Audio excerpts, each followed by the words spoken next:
En réalité, le business model du jeu vidéo est en train de changer, et même a déjà beaucoup changé ces derniers temps. En effet, avant le modèle, c'était finalement comme un DVD. On vendait beaucoup de jeux vidéo à un instant T, et puis on faisait éventuellement des promotions 6 mois, 1 an après la sortie du jeu, et puis le jeu se terminait. La vie du jeu vidéo était réduite à ça. Aujourd'hui, on travaille beaucoup plus avec ce qu'on appelle des IP, des licences, des intellectual properties, et l'objectif c'est vraiment de faire vivre ces IP très longtemps.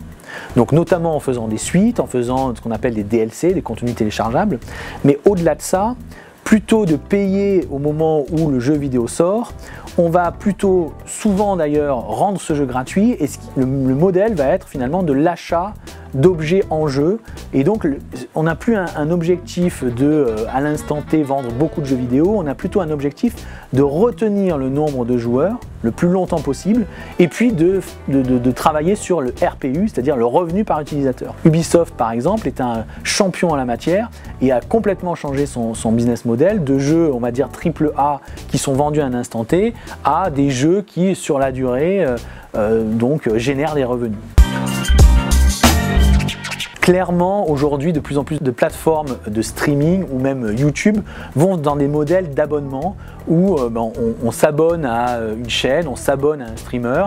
Ce sont des abonnements qui sont en général de quelques dollars par mois, et ça génère évidemment beaucoup d'argent. Encore une fois, on est dans un modèle où la rétention est extrêmement importante, et ça fonctionne très bien. Ça fonctionne très bien parce qu'il y a un modèle de rev share qui n'est plus basé sur la publicité directement, mais sur la possibilité de s'abonner. En contrepartie, on a des icônes, des emotes, des émoticônes, c'est-à-dire que dans les chats ou dans les commentaires, on peut rajouter des petits symboles qui sont caractéristiques et qui montrent qu'on est très attaché à cette personne-là, qu'on est un fan du streamer ou du youtubeur. Et c'est un vrai nouveau business model parce qu'aujourd'hui, il faut le comprendre, la plupart des gens qui surfent sur Internet, en tout cas sur desktop, sur des PC, utilisent des bloqueurs de publicité. Donc il faut trouver de nouveaux modèles pour pouvoir malgré tout avoir quelque chose de viable et rémunérer les plateformes comme les créateurs de contenu. Et ce modèle d'abonnement est un excellent moyen pour le faire. C'est vrai que c'est très compliqué d'aller aujourd'hui chercher des jeunes femmes qui jouent à des jeux. Alors il y en a de plus en plus malgré tout, donc c'est quelque chose de très positif. Mais il y a un vrai sujet. On voit que sur certains jeux mobiles, en effet, il y a une vraie égalité homme-femme, voire les femmes sont plus joueuses que les hommes. Et dès qu'on parle de jeux vraiment, je dirais hardcore, quand on commence à voir les gens qui s'investissent dans le jeu vidéo, pour qui c'est une passion à part entière, en effet, il y a beaucoup moins de filles. Alors, je pense que c'est un problème qui est beaucoup plus profond que la notion de jeu vidéo. Alors certes, on peut imaginer que puisqu'il y a assez peu de femmes qui développent des jeux vidéo, il y a assez peu de femmes qui conçoivent des jeux vidéo, les jeux vidéo sont plutôt faits pour les hommes, mais au-delà de ça, je pense qu'il y a un problème plus profond d'éducation. Vous savez, on a plutôt tendance à donner des poupées aux filles quand elles sont jeunes et puis des pistolets aux garçons. Je pense qu'il faut aller jusque-là pour expliquer cette différence je dirais, d'usage entre les hommes et les femmes sur le jeu vidéo. Dans le jeu vidéo, ou plus largement dans le digital, vous avez la chance de voir des révolutions tous les 3 ans. Donc vous devez réadapter votre métier, vous devez réadapter vos business models, vous devez complètement vous poser les questions comment les choses vont évoluer. Aujourd'hui, les GAFA sont en train de prendre une importance majeure dans l'environnement digital. Il faut évoluer autour de ça, soit aller en concurrence, peut-être par la législation, etc. Vous savez que c'est au cœur de la politique en ce moment, de se dire comment légiférer face aux GAFA, ou alors d'être complémentaire et de trouver des stratégies complémentaires aux GAFA pour les accompagner. Donc c'est ça, je dirais, le good game, c'est d'être dans le digital à une période où, encore une fois, les révolutions sont nombreuses, fréquentes, et il faut s'adapter, trouver des business models. Et je crois que chez Webedia, on a tout ce qu'il faut pour pouvoir vivre ces révolutions le mieux possible.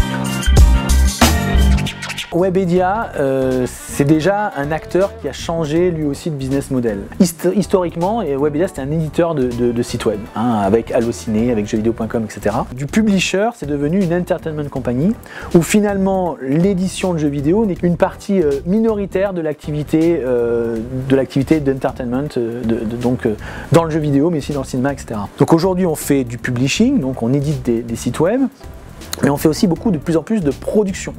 Alors ça peut être dans l'e-sport, ça peut être dans la production de contenu avec des youtubeurs, des Cyprien, des Norman, etc. Ça peut être aussi, on va de plus en plus dans la production, jusqu'à des productions de jeux vidéo, c'est-à-dire qu'on coproduit avec des éditeurs de jeux, des jeux vidéo, on fait de la coproduction de films, de séries, de documentaires sur Netflix, des choses comme ça. Donc vraiment la production est devenue extrêmement stratégique pour Webedia. Et puis il y a toute une partie de diversification dans les revenus. Jusqu'à présent, la publicité traditionnelle était, je dirais, très majoritaire dans les revenus de Webedia. Aujourd'hui, on est de plus en plus en train de développer l'e-commerce. Puisqu'on a des communautés qui sont extrêmement actives, extrêmement engagées autour de nos contenus, de nos sites, de nos marques, eh bien, on va leur proposer des produits qui sont parfaitement adaptés à leurs besoins.